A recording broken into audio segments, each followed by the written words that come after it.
And I buy it in this rough powder form. It's not as fine as salt. Using, this is a tablespoon. I'm going to put 2 tablespoons, and then I'm going to put in 16 ounces of water.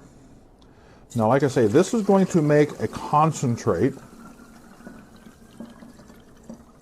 And when you stop and think how much water you're going to be able to treat with this, and we're going to mix it up really good. So I'm going to fast forward through this part of the video because I'm going to be shaking this for quite a while.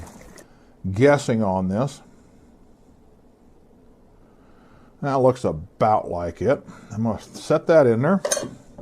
And now I need to stir this up. I need to get that concentrate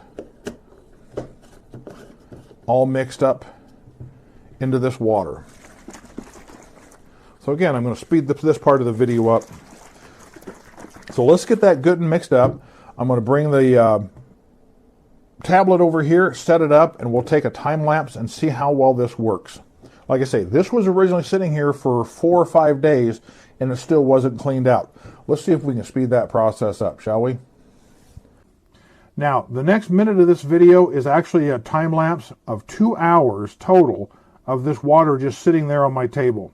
Third world countries, they use this all the time in places that don't have water systems. People have to use local sources, and they use this exact same method to pre-treat their water to get a lot of that particular matter out.